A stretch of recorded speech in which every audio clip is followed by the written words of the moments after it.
Hello and welcome to the PFF Fantasy Football Podcast. I'm your host, Ian Hartitz, and today we are going through the divisional round, everybody. I know your fantasy football season-long leagues have ended, but we still got DFS, we still got gambling, we still got good old-fashioned real-life football. So I want to go through everything that's on the agenda for the divisional round, but we do only have 4 games left, so I want to also touch on some of the more just league-wide news that has dropped over the past week. So a very special guest is here to help me accomplish these tasks. Senior fantasy analyst for Sports Illustrated and FSWA Hall of Famer, Michael Fabiano. Michael, what's going on, man? Happy divisional round week. Yeah, man. This is like the most fun week of the postseason because you've got all the stud teams. You got the Browns in there. Can they knock off the Chiefs after what happened last week? And the Rams going into Lambeau. This is going to be a lot of fun. I like that. I feel like the pretenders are out of here. Having the extra wild card team, we had, the John Wolford matchup going on last week, Taylor Heineke. Hey, credit to them for kind of exceeding expectations. He was pretty good. I mean, I made an argument on my Fantasy Dirt Show on SiriusXM because I'm a Cowboys fan, as you can tell. And I did not want anything to do with the playoffs. None. I'd rather give me the 10th overall pick rather than a playoff spot where I didn't deserve it and get my ass handed to me in the first round, which I think Dallas would have inevitably had happened to them. Washington played Tampa Bay tough, though. But that's kind of what made the entire Giants uproar make so little sense to me the whole time. Like, you guys are complaining this much just to get dealt this first round loss? Here's what's going to happen. They're going to end up getting a really good player at 11 overall, and all the Giants fans are going to go crazy. And then I'm going to go on Twitter and be like, you guys remember earlier on when I said I'd rather have the pick than the playoff berth? Okay. Well, there you go.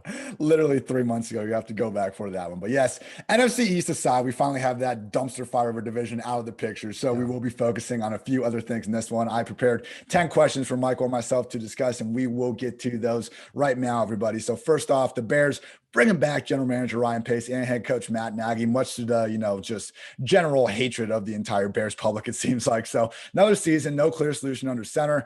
Allen Robinson's days appear to be numbered. Now, again, getting away from this dumpster fire that is the Chicago Bears, where would you most like to see Allen Robinson end up in 2021 from a best case fantasy football perspective? So there's a few teams, but the problem is that the teams that I'm thinking don't have quarterback situations that are set right now. Like the Colts would be a good spot, but I don't know if Rivers is going to be back. Maybe it's Carson Wentz. The Jaguars would be a nice spot, although I don't know if you'd want to go back to Duval County, Trevor Lawrence. The Patriots should be in the mix, but I don't know who their quarterback's going to be. Maybe it's going to be Jimmy Garoppolo. Maybe it'll be Matt Ryan. Maybe something crazy will happen. And then the Jets, but I don't know what their quarterback situation is either. So when you're looking at the money, the Ravens, the Dolphins are also I'd probably have to say that if it was right now the most attractive, it would be Baltimore with Lamar Jackson under center. But those other teams that I mentioned could end up being in better situations at the quarterback position as we get through the offseason and ultimately be better landing spots for A-Rob. I just hope he's out of Chicago. Just the poor guy. He's had Blake Bortles, Nick Foles, and Mitchell Trubisky, and he's still been great. You can even go back further, man. We can go back to Jacksonville where you had Bortles and Chad Henne. Hell, go back to Penn State, Matt McGloin and Christian Hackenberg. We need Allen Robinson to find a quarterback. Hackenberg. I hope A-Rob lets all the cards fall, and then he goes wherever the hell Deshaun Watson is, because Deshaun Watson lost his number 1 wide receiver in Hopkins, somehow got better. I think bringing in a true alpha number 1 wide receiver like A-Rob will get the best out of both players. So wherever Deshaun Watson goes would be my pick. I love the Ravens call. Look at Josh Allen getting Stephon Diggs, Kyler Murray getting DeAndre Hopkins, Baker getting OBJ, even though that didn't work out quite as well as we wanted. Like, give these young quarterbacks a legit alpha number 1 wide receiver. And, I sent this out about hoping Lamar Jackson to get a number 1. And everyone just said, why? It's going to be wasted. He's a running back under center. All those mean things that we want to say about Lamar Jackson, his ability to throw the ball, also applied to Josh Allen last year. Look at what Stephon Diggs did. So, yeah, Allen Robinson, the Ravens, I think that would almost even help Hollywood Brown as more of a number 2 than, being pigeonholed in that number 1 role. Yeah, because he's not a number 1. He could be a really good number 2, but he's certainly not a number 1. And then you draw away number 1 corners from him too. That should help his value as well. 100%. Got some playmakers on that Ravens offense already, but they're missing one. J.K. Dobbins. I have a very creepy, unhealthy man crush on J.K. Dobbins. I have ever since he came out of college. Love that kid. That dude knows how to jump cut. That is for sure.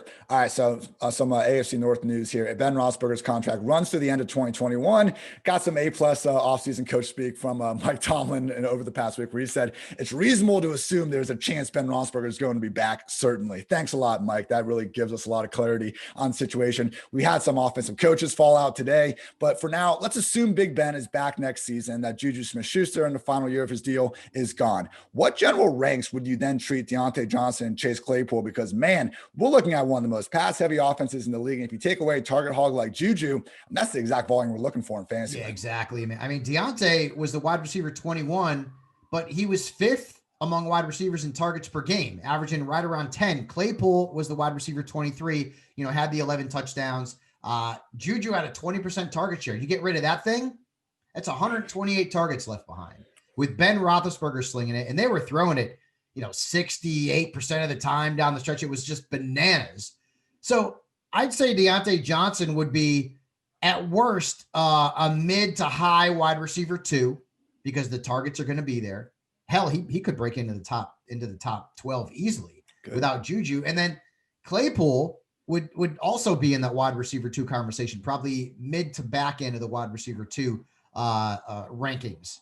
But both would see certainly increases in value without Juju. And I wonder if Juju, he's got a little stink on him now with what he said against Cleveland. And, Pittsburgh's cap situation is not good. So maybe they decide that it's time to part ways.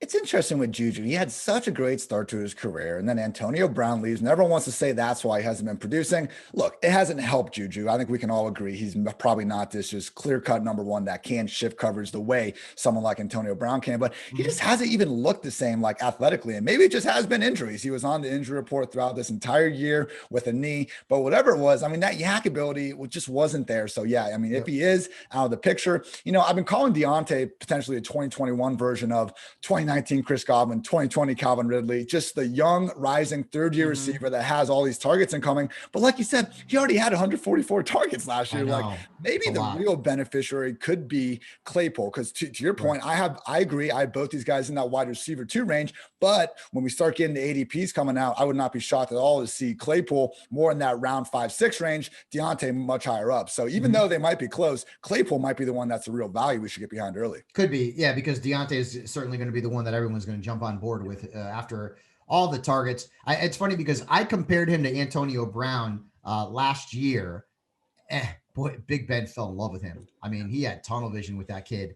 I think the only game he didn't have double-digit targets over the second half was when he got benched in that game where he dropped the pass. Was it against Buffalo? I can't remember off the top of my head. I think it was, but he's just a target hog. Drops, not ideal, everybody, but I mean, it's all good. I'll tell you what, you go back and look at the leaderboards for drops over the past 10 years, you're going to see a lot of great NFL wide receivers that just had those. Julian Edelman last year. Yeah. There we go. All right. So Jaguars, suddenly the talk of the league. Trevor Lawrence Photoshops are everywhere. We're all assuming he's going to go there. Number one, Urban Meyer buzz is increasing by the day. We're recording this podcast at 3 p.m. on Thursday afternoon. So if the news breaks, he's in Jacksonville. Don't blame us now. Certainly does seem to be the case though, as it stands. So let's assume Urban and Lawrence both wind up in Jacksonville. What are your general year one expectations for this offense if those two things play out? Well, there's a lot that can happen, and we'll talk about the Jaguars a little bit later on too in the pod. But they were 28th in total offense. Their defense gave up the second most points. They gave up the second most yards. You're dealing with Jake Luton and Glennon and Gardner Minshew, who he'll be what he is. He'll be a backup quarterback, which is kind of what he should have been in the first place. With Lawrence, James Robinson, they've got a whole bunch of cap money, more cap money available than any team in the National Football League, according to SpotRack. That Jaguars offense could end up being a lot of fun to watch. It could go from wasteland to an absolute just cornucopia of fantasy points in production. You've got, and again, there's a question you're going to ask me a little bit later on in the pod where I'm going to break down a little bit more about the Jaguars, but are they going to go in and be a top 10 offense like in the first year? I mean, okay, maybe that's a little too extreme, But they have to fix the offensive line. They got to make sure that they keep Trevor Lawrence upright. But I'll tell you, man, the sky's the limit for this kid. He's tremendous. You're talking about Andrew Luck type upside in the National Football League, and they've got dough to spend, and they've got young players in tow. They just need to make a few adjustments, and suddenly the Jaguars could end up being, remember back in the day, and maybe you don't remember. I don't know how old you are, but Mark Brunell and Fred Taylor and Jimmy Smith and Keenan McCardell. I mean, they had some pretty good players on those Jaguars teams early on in that franchise's history. And it's not the most loaded offense right now, but we still got James Robinson, DJ Chark, but it could be. And it could be. Exactly. All that cap room. Go get a reunion with Allen Robinson. Only a move or two away from honestly being a pretty steady offense. And I think the year one expectations for Trevor Lawrence in particular deserve to be high. Before this last season, I had gone through every rookie QB that had been a QB1 just, in their first year in the league. And the two main similarities, they had to be a week one starter. You just need to be out there on the field. And they had a rush. Exactly. It was usually 25 rushing yards per game in college was like that threshold that Andrew Luck, Dak Prescott, Russell Wilson, dude, all those guys. You can go back. RG3, like you said, Russell Wilson, Cam. Vince Young. Cam, Dak, it's all about running the football, all about running that ball. And Justin Herbert kind of, sort of snapped it. But as we saw in the NFL, his athleticism almost just wasn't being tapped as much as what he had. So Lawrence comes in at 24 rushing yards per game. We saw Burrow over that mark too. I think Trevor Lawrence could be a top 12 fantasy QB as early as 2021. We'll need to look at the schedule. Some things get funky and we'll see who exactly they add. But yes, I feel like Trevor Lawrence and this Jaguars offense, probably a situation we're better off betting on sooner rather than later. Yeah, without question. And I'm working on the FPA stuff, strength of schedule at the quarterback position, going through all the positions. The Jaguars, believe it or not, at least, and this is early, I'm looking into this early, they have got the easiest schedule among quarterbacks. It's the all easiest. Coming to Jags, Patriots, Steelers, Saints, Rams right now are the top five. My fingers are getting itchy to draft them in best balls already. Do not wait on this, people. Year one, Trevor Lawrence, guy can make it happen. All right, moving on to the West Coast. So Seattle has parted ways with offensive coordinator Brian Schottenheimer due to philosophical differences. Somehow the guy didn't run the ball enough for Pete Carroll's pleasing, which is ridiculous. But you know what? That's what happened. So Carroll put out a pretty wild statement about his desire to further run the ball in 2021. It's concerning, man. We saw the entire second half of the year where Russ just was not cooking the same. Metcalf, Lockett fell off. How concerned are you with Russell Wilson, DK Metcalf, and Tyler Lockett's fantasy potential ahead of 2021? So the numbers were interesting, right? They were 14th in pass percentage and 19th in rush percentage in the first 8 weeks of the season. And then after that, they threw it 59% of the time. They were 61% of the time there. They went 6-1 in that time frame. They were scoring 34 points a game. And then week 9 on, they threw it 59% of the time. They were scoring 24 points a game, and they went 6-3. Chris Carson's a free agent. Carlos Hyde is a free agent. I would assume they'll bring Carson back. I don't think he's going to, I don't think a lot of people are going to be opening up the checkbook for him. I know he's still relatively young, but he hasn't been durable. So, but Carson, even when they were throwing the ball, like more, he was pretty good. I mean, he's putting up good numbers. So I'm not real. Chris Carson's an RB2. He's not going to be an RB1. Maybe that was a pipe dream coming into this season, but he's an RB2. I think he'll remain an RB2. But Seattle's got to figure out what they're going to do in terms of that backfield, because they've got Carson coming out as a free agent. Again, I would be surprised if he's not in a Seahawks uniform next season. I do wonder how much of that was a shift, just in the coaching staff saying we want to run the ball more, and how much of that was able to happen because they freaking ended the year, Eagles, Giants, Jets, Washington, Rams, 49ers. We saw in the wild card round, okay, Russell Wilson didn't throw the ball well because he was facing the juggernaut that is the Rams defense. But I think maybe we're going to see Metcalf, Lockett, and even Russ slip down, maybe the wide receivers in that mid-tier wide receiver 2 back end range, Russ more of a borderline QB1. And, we're going to hear all these talks about them wanting to run the ball. It might just take one good offense to take advantage of this still very mess Seattle defense to get Russ and them back to cooking. So, not looking like the top 5 options that we saw for so long this year, but wouldn't be surprised if with some of this coach speak, we see them eventually get undervalued because, man, look at every single year of Russell Wilson's career. The guy's been a QB1. He's going to be carrying at least one wide receiver along with him. Yeah, and DK, I loved him coming into the season. I thought he'd break out. I didn't know that he'd break out to that extent. Yeah, down the stretch, he wasn't all that great, but overall, I mean, this guy's like Terrell Owens part 2. I love him. It is absurd what Metcalf has done. And yeah, I mean, you can look at week 17 where he had 9 targets, 3 catches, 21 yards. That's honestly like the one game I saw this year where I thought he actually, you could say maybe he got shut down because so many of these games against Ramsey, against Peterson, like Russ just won't give him more than 3 or 4 targets. Yeah. I don't know how you can really say that, they shut him down in those spots. So certainly interesting thing to keep an eye on throughout this offseason. Last offseason topic before we get into some divisional round stuff. So Joe Burrow hoping to resume throwing in mid-February. Barring a setback, he seems like he's going to be on track for week 1. Bengals offensive line didn't make this job easy for anyone last year, but plenty of firepower, receiver and the backfield. So dynasty perspective, moving forward, how many QBs right now, if you had a dynasty startup draft, would you want ahead of Joe Burrow? So Mahomes, Josh Allen, I go Kyler, Lamar, Deshaun, Dak. I'd go Justin Herbert. And then maybe the only other quarterback who I might consider is Trevor Lawrence. And I didn't mention Russell Wilson. Russell Wilson, as great as he is so unreliable. Like that guy is all or nothing. He drives me nuts every single year. Remember, beginning of the year, everyone, 14 touchdowns and 3 guys. He's awesome. Yeah, second half of the season, how'd he do? And a lot of times Russell has started off slowly and then had great finishes. So, but Burrow would be in that QB 8, QB 9, QB 10 range in my dynasty rankings. I think you're spot on. I had him as QB 10. I would still go Russ just ahead of him. I think it's a little more proven at this point. But Burrow, he had some duds. The Steelers, Ravens, some of these teams that could just really dominate the line of scrimmage, brought out the worst in him. But just that volume he had, some of the rushing ability. And he's just still a rookie. I mean, he's a rookie for crying out loud, And like T. Higgins is going to be awesome. Yeah. They've got to add some more weapons. They got Mixon in the mix there too. That offensive line, that's what they need. They need to just go hard on the offensive line. And protect that kid. Or maybe get a certain tight end, Mr. Kyle Pitts out of Florida to just to it. Yeah. Every young quarterback's favorite toy is that tight end. I know that my friends that are Jaguars fans are like looking at him in the second round.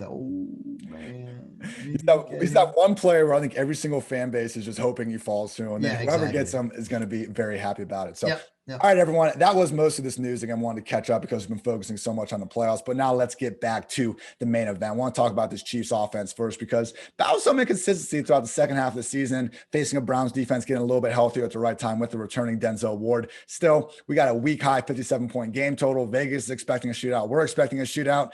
But Cleveland's easily the biggest underdog of the week at 10.5 points. Are we giving the Browns enough respect here? We got OBJ coming out and saying they're going to win. I don't know, man. It's surprised all of us, I think. What are your thoughts, I guess, on the Browns' chances of shocking the world here?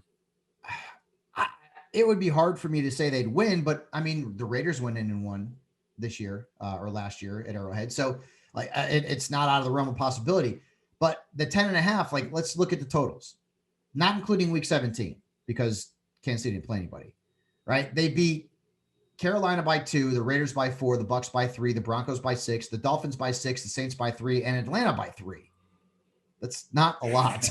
They haven't beaten a team by double digits dating back to week 9 was the last game on my list, and all 6 points or fewer they've won those games by.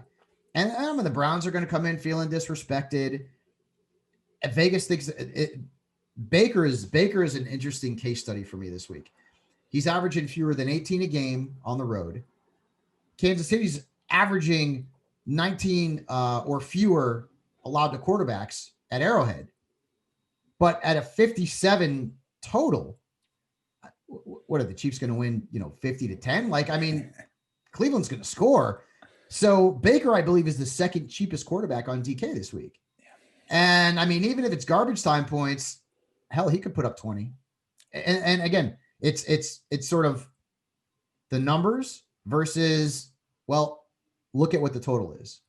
and how much of that 57 is Cleveland going to get? So that's going to be something that I'm going to be certainly watching this week. But could it be a closer game than we're anticipating? Yeah. I mean, hell, look what we learned last week with Pittsburgh. Jeez Louise.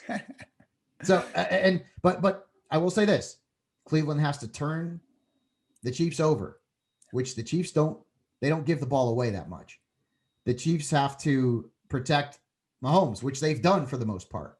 So Cleveland's going to have to do something a lot of teams have not been able to do: pressure Patrick Mahomes and get him to turn the ball over. I mean, you got to win special teams. You got to win the time of possession battle. So tough tasks, but it'll be interesting.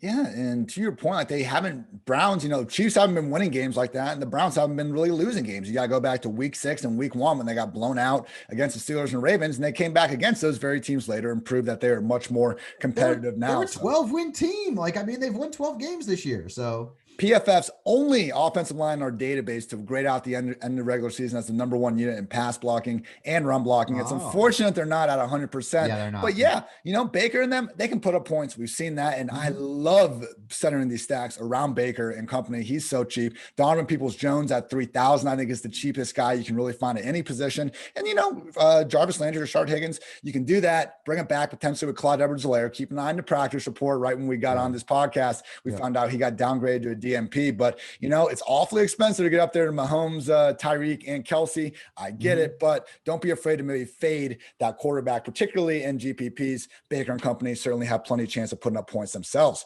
Yep. I want to talk about this Rams-Packers game a little bit. Aaron Donald, as McVay called him, the Terminator, he is good to go for Saturday. Dude's been PFF's number 1 grade defender 5 years running. Certainly the engine that fuels the Rams' league best defense. However, Aaron Rodgers and company barely had a hiccup all season long. Presently 6.5-point favorites. Michael, do you think great offense beats great defense, or can, Donald and company keep things close? We are going to find out if the defense wins championships mantra actually is true this week. And this is the perfect example of a great offense against a great defense. Green Bay, in its last 20 home games in the regular season and the playoffs, as a 7-point or less favorite, 15-5. Against, and they're 7-1 against the spread in their last 8 games. So typically, as a home favorite, once again 7 points or under, they have done pretty well. The Packers have averaged the 3rd most points among home offenses this year at 31.6. Rodgers has to play an awful game. You remember the Tampa Bay game? Rodgers has to play. That's the only hiccup. That was the only bad game. Rodgers has to play horribly. He has. Devontae Adams, you're not going to stop him. I mean, Jalen Ramsey is great and all. I get it. DK had a pretty decent game last week, had a couple of touchdowns. That's going to be a fun battle to watch. Really, you have to, if you're the Rams, you've got to lean on Cam Akers because the Packers are tough, man. Jair Alexander's a hell of a corner. Their one issue there is they can't stop running backs. They've really struggled against running backs. So if Cam Akers can get 25 touches or more, which means that the Rams are probably in contention in terms of the time of possession battle, and you're keeping Green Bay's offense off the field, I think that's the only way the Rams win. And of course, always trying to win on special teams. Think about this. Jared Goff, who I'm sure he's a wonderful human being. I hate him as a fantasy quarterback. I hate him. He is going into a game that could be below 30, where there could be snow. This is a California kid with 3 pins in his thumb. How do you think that's going to feel in 30-degree weather or colder? Ain't going to feel good. It's not going to feel good. It would take a Pittsburgh, Cleveland-esque miracle for, to me, the Rams to beat the Packers. I'm just not a big fan of Jared Goff. That's just on me. It's such an uphill climb. Looking at our friends at playerprofiler.com, Jared Goff has 9-inch hands, puts him in the 5th percentile, the bad 5th percentile, not the upper. You wonder, is he going to have to use, 2 arms to 2 hands on the ball in these conditions to try to even throw it downfield? We just don't know. We've never had to see this California offense get too cold. I have seen the one stat being floated around, under 40 degrees Goff. A lot of those games did come from his rookie year, and we don't like to talk about that Jeff Fisher experience. So you're right. I wouldn't go too far on that, but with the pins, like you mentioned in his hands, and just with this being a difficult pass game matchup with Jair Alexander Alexander and company, I do have far more concerns about the Rams' ability to move the ball than the Packers. The one kind of wild card I would say people should look out for. So the Rams this year, I think what's partly made them so good is that when they're facing runs, they've been able to stop opposing running games without overloading the box. Just 21% of the runs they've faced have had A+ defenders in the box. The Broncos are number 2, all the way up to 29%. But, A.J. Dillon, you freaking drafted this guy in the second round. They said the whole time, like, well, when things get snowy, look out. We saw that in week 16. It did work out great. In week 17, back to nothing. I understand it's 2021 and passing the ball comes first, but I just wonder, maybe that's the key to kind of taking it to this Rams defense, particularly if the offense can't hold the ball. Wear them out. Give the ball to Aaron Jones, A.J. Dillon. I know you want Aaron Rodgers to touch as much as possible, but if there is a weakness for the Rams, it might be that front seven with a banged up Aaron Donald. Yep. That's going to be an interesting situation in the offseason too, because Aaron Jones is a free agent. Jamal Williams is a free agent. Did they let Jones walk? They keep Williams, and then A.J. Dillon becomes their RB1. Could very well happen. I mean, he's a second-round pick. LaFleur likes those big running backs. Apparently, Derrick Henry in Tennessee. I would love to see Aaron Jones end up in Atlanta. I don't know if that'll happen, but that would be a great landing spot for him. Cannot wait for Jones to be out of the picture. Everyone get behind A.J. Dillon, and then Jamal Williams just works out the guy. The Twitter love is going to just be unbearable for Dillon if Jones leaves. Oh man, the guy does have some fantastic thighs. We got to give him that. All right, so next game. So we got the second highest over/under featuring the Buccaneers and the Saints. Each team, elderly QB that has gone about picking up their yards much different this year. Real highs from TB12 throwing it downfield. Not particularly against the Saints defense though. Will the third try be the charm for the Buccaneers against their NFC South rival? The first thing you would think of, it's really hard to beat a team 3 times in a season, but I mean. Then you go back and look, and it's happened it's happened quite a few times. I think the last one might have been the Cowboys against the Eagles, if I remember correctly. But these guys are 48 combined, or I'm sorry, 85 combined years old. 85. It's crazy, dude. That's unreal. It's crazy. So I like both quarterbacks to put up good numbers. The last time Breeze played the Bucs, he had 4 touchdowns. The last time Brady played New Orleans, it was week 1, but he had over 20 points. The over-under is about 51.5. And so my pick officially is the Saints, but I had to make that pick with my guy, Albert Breer, over at Sports Illustrated, because he's got a 1-game lead on me after the wild card weekend because the damn Rams beat Seattle. So he picked the Bucs, and I'm like, well, I was going to pick the Bucs, but I need to make up that game. So I went with the Saints. At some point, something's going to happen with the Saints, and everyone's going to say, oh, they're so snake bit in the postseason again, blah, blah, blah, blah. I do think this is going to be a high-scoring game. The Saints defense has been sort of up or down over the second half of the season. Tampa Bay's defense has played well overall, but I mean, Taylor Heineke looked pretty good against them. Of course, he ran around with it a little bit. You're not going to see that very much from Drew Brees, if at all. This is going to end up being a high-scoring game. I think this and the Buffalo-Baltimore game will be the 2 most enjoyable games for me to watch, and I think they could be. Both games will be extremely competitive. I'd have to go back and look, and I know it doesn't happen very often, but I wonder. There's no way a quarterback's beaten Tom Brady 3 times in a year. There's no way. Right? I doubt anyone's even had the opportunity to. That's what I'm thinking too. But Brady typically, he's not going to lose to a team 3 times in the same season. Yeah. Although it could happen, but Brady's playing at a really high level right now. I mean, 23 plus points in 4 straight games. This one's going to be fun.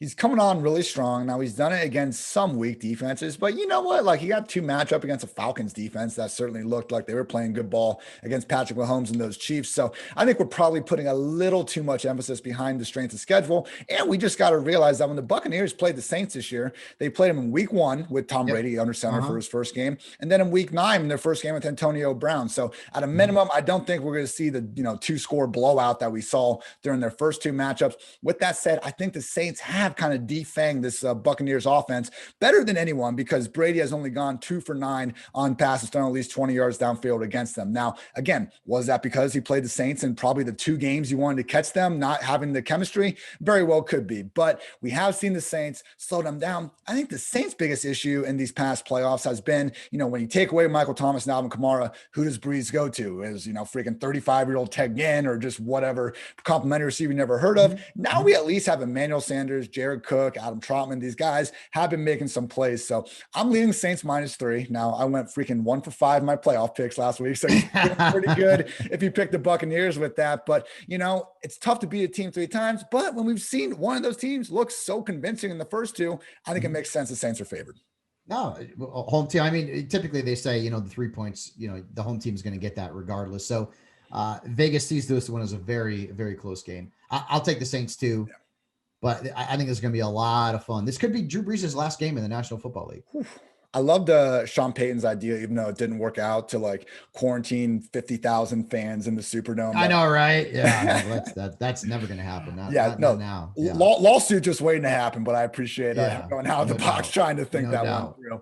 All right, so Josh Allen, Lamar Jackson, sign me up. Should be the most entertaining game of the weekend. Both are from the 2018 draft class. Both picked up their first playoff win last week. Both have faced criticism in their respective style of quarterbacking. So, let's play Monday morning quarterback here on this Thursday afternoon. Give me your prediction for what Buffalo and Baltimore newspaper headlines will be come Monday morning. I like the Bills. I've liked the Bills ever since late in the season. They just were playing at such a high level. Kansas City's not been beating teams up, as they did in the past. So I would say, and I'm going so cliche here, nevermore Baltimore and Buffalo Stampede. Oh, I like it. Those will be the 2 headlines for the respective papers in those cities. I had Buffalo, the year of Josh Allen, bring on the Chiefs. And then in Baltimore, the Lamar Jackson experience sours when it matters most. That's my big concern here. If the Bills do what I think we both think they're going to do and win this one, I think people are going to go and look back at this one Lamar Jackson game, no matter how it turns out, and place the sole blame on him. Even though you can go back last year, he puts up over 500 total yards in a loss against the Titans, throws 365 or something. This year, gets the job done on the ground, gets the win, and now his passing is a big problem again. I think we can all admit that Lamar is not, ever going to be this pinpoint elite passer from the pocket, but we can't just ignore what the guy can do as a rusher, no matter how this game turns out. Right. Yeah, absolutely. But it was funny how fantasy Twitter, did you notice last week when the Baltimore Ravens were down 10-0, everyone was, not me, everyone was already burying them. Can't do it in postseason. It's going to haunt him. It's whole career. It's funny how the in-game tweeting works out and how quick the hot takes are. I love it, dude, but we should almost not hold anybody to what they say. People tend to forget that NFL games are 4 quarters on social media. Very often they do. Oh man, it's wild how quickly those storylines change. All right, Michael, last question here. Thank you again for the time, brother. So getting a little quorky with this one. An alien shows up on your doorstep. Luckily, just a chill dude. You're not in harm. So it's more like Alf or E.T.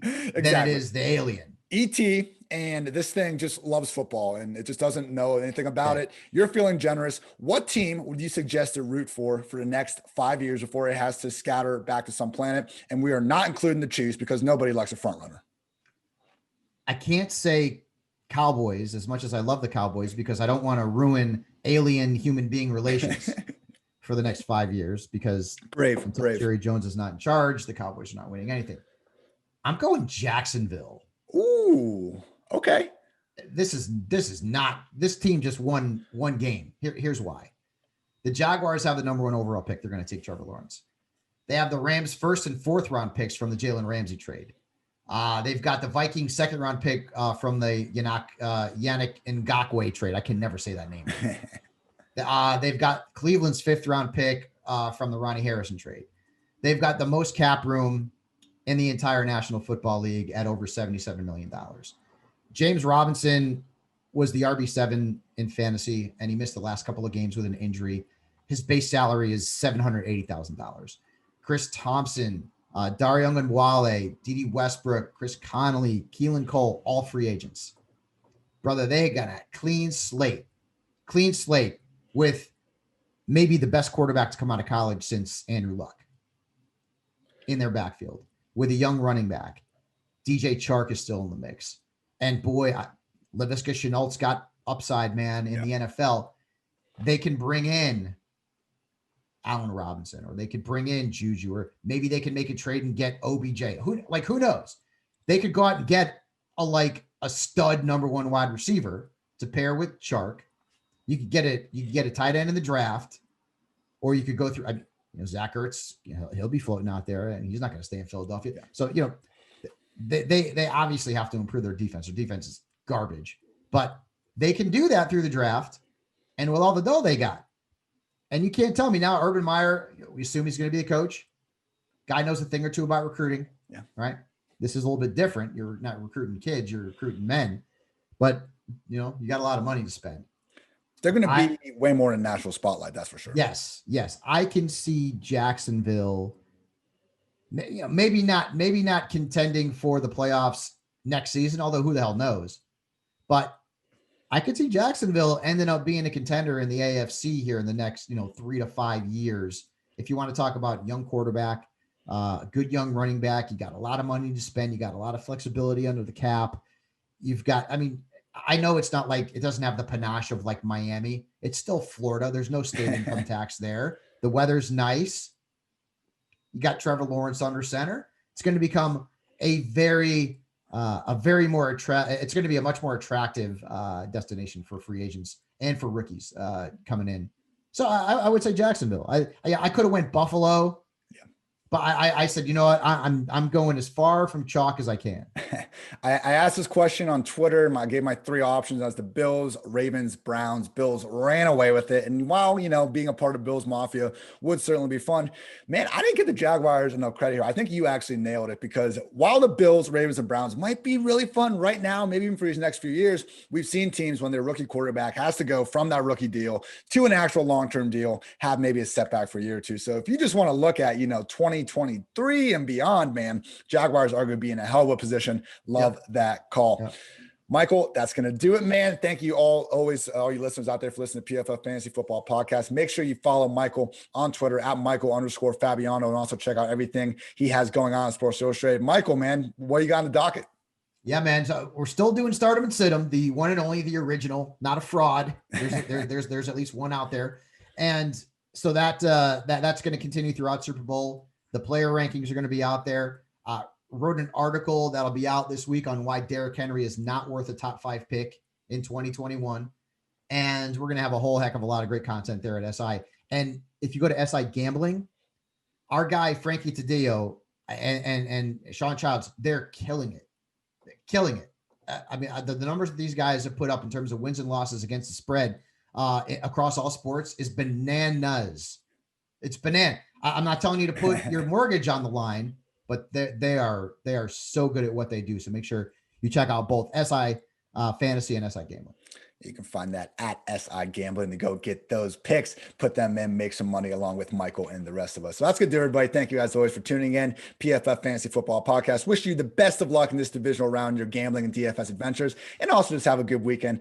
Last freaking slate of the year that we're going to have more than 2 games, everybody. Soak it in. Not going to be too much longer for, unfortunately, we'll not have football to watch. So soak it in. He's Michael Fabiano. I'm Ian Hardis. This has been the PFF Fantasy Football Podcast. And until next time, take care, everybody.